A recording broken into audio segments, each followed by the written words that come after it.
हरिओम। नारायण नारायण।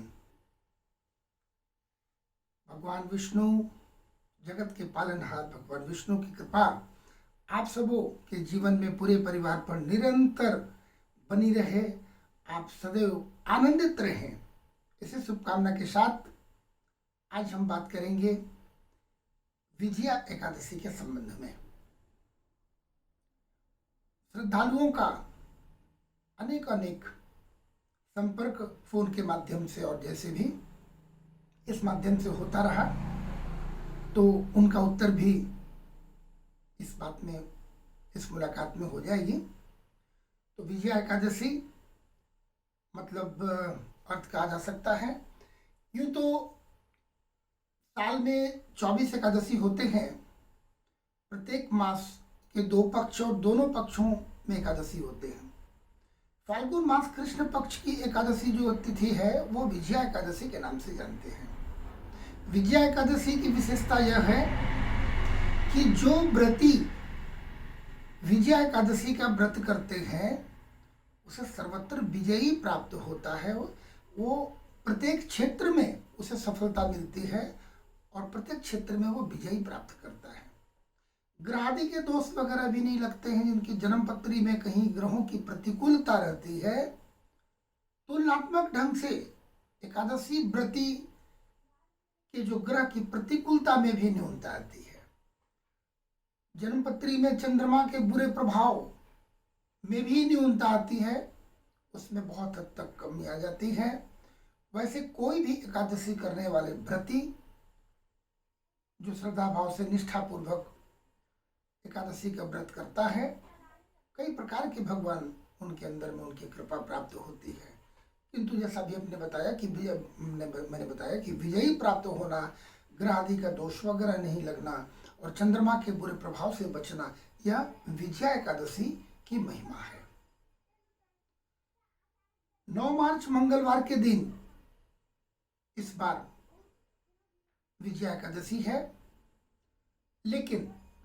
लेकिन तुम कह सकते हैं कि 8 मार्च के अपराह्न 3:44 में ही एकादशी तिथि लग गई, जो कि 9 मार्च मंगलवार के दिन 3:02 अपराह्न तक एकादशी तिथि रहेगी। आधे दिन सोमवार, आधे दिन मंगलवार। किंतु हमारे शास्त्र के हिसाब से ऐसी मान्यता है त्योहारों के ऊपर में, व्रतों के ऊपर में, कि उदया तिथि, जिस तिथि में सूर्य उदय होते हैं, उस तिथि की मान्यता उस दिन मानी जाती है। वो क्यों न बहुत थोड़े बहुत कम अल्प समय के लिए भी क्यों न पड़े।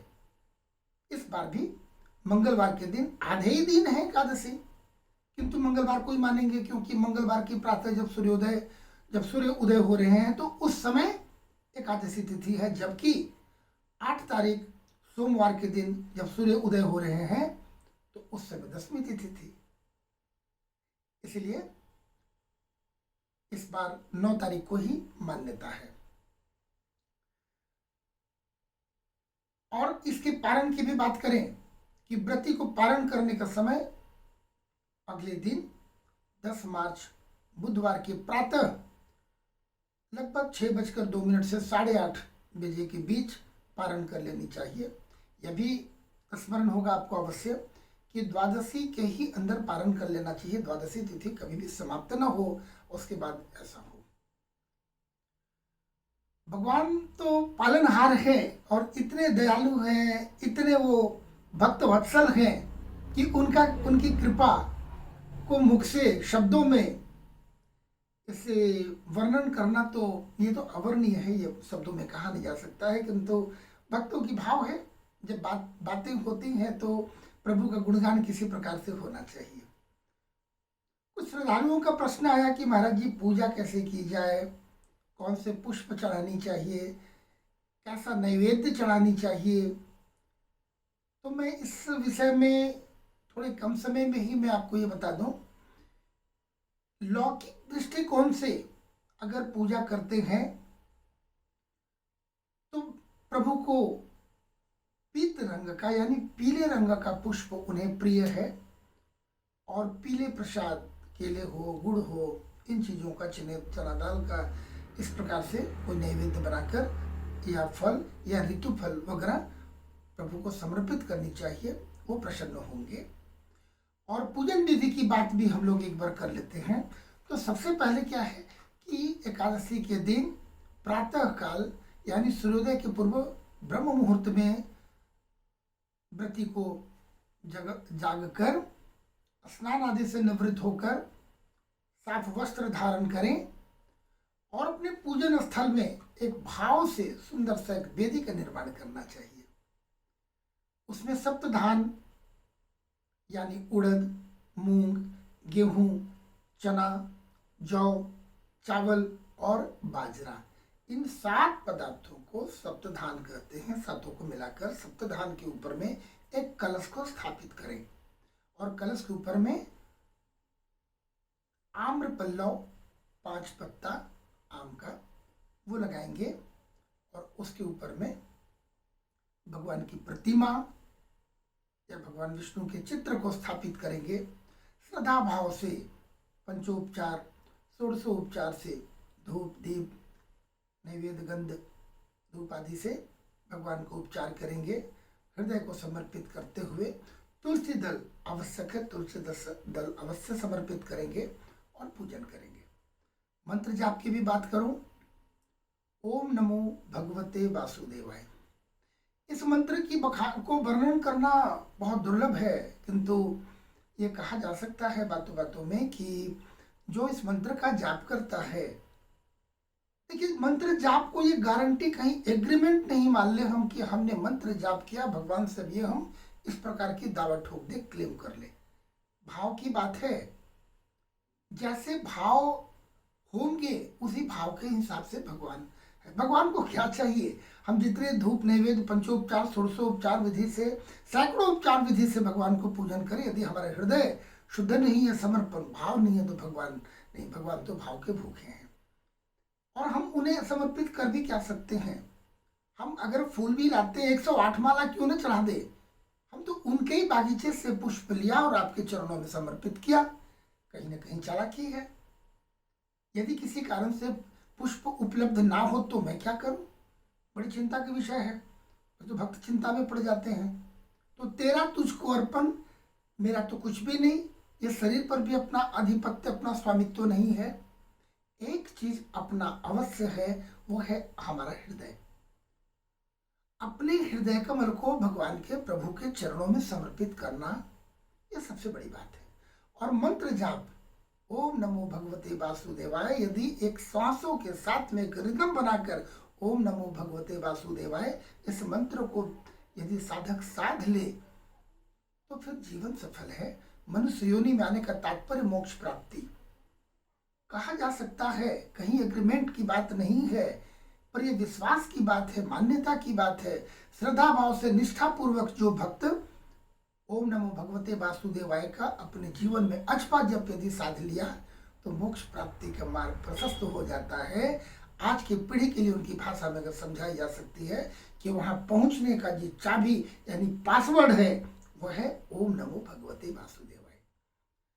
आपने देखा होगा, पढ़ा होगा, सुना होगा, भक्त प्रहलाद एक मंत्र को साध करके भगवान का साक्षात्कार किया और भगवान का कृपा पात्र बन गया। भगवान तो भक्तवत्सल है, उन्हें कुछ नहीं। यदि श्रद्धा भाव से, समर्पण भाव से अपने भगवान के चरणों में अपने आप को समर्पित कर दिया। समर्पण का अर्थ, समर्पण मतलब समर्पण, फुल्ली सरेंडर।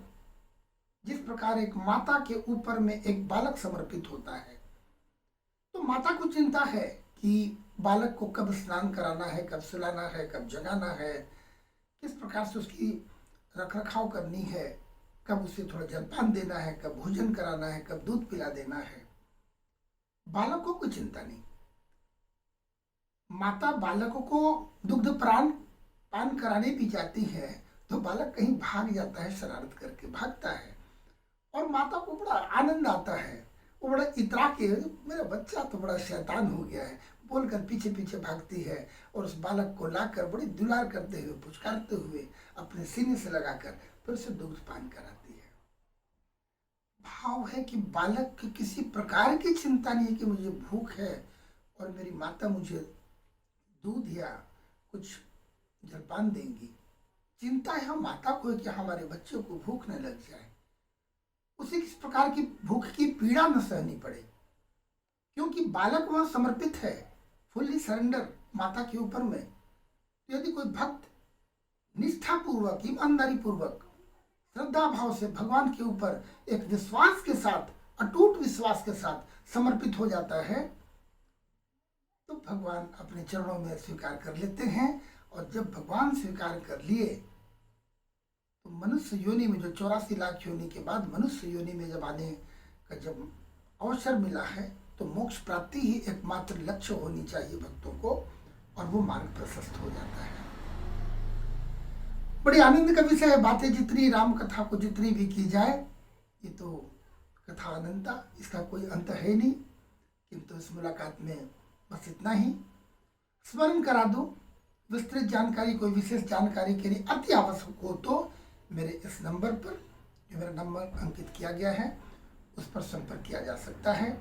और एक उससे भी आवश्यक बात, यदि आपने मेरे इस YouTube को सब्सक्राइब नहीं किया है तो कृपया कर ले, ताकि मेरी जो भी सेवाएं हैं, ये छोटी मोटी जब मुलाकात आपसे हो जाती है छोटी मोटी जानकारी के साथ में, तो यह भी आपको जानकारी आपके हाथों बिना ढूंढे हुए आपको मिल जाया करेगी। और इसके अतिरिक्त साथ ही प्रतिदिन का राशिफल, आज का राशि कैसा रहेगा, आपका दिन कैसा रहेगा, ये मेरी सेवा आपके हाथों निरंतर मिलती रहेगी। तो आप सब्सक्राइब कर लें। बाकी मेरी शुभ मंगल कामना, भगवान की बहुत कृपा हो। ओम नमो भगवते वासुदेवाय। हरिओम हरिओम तत्सत।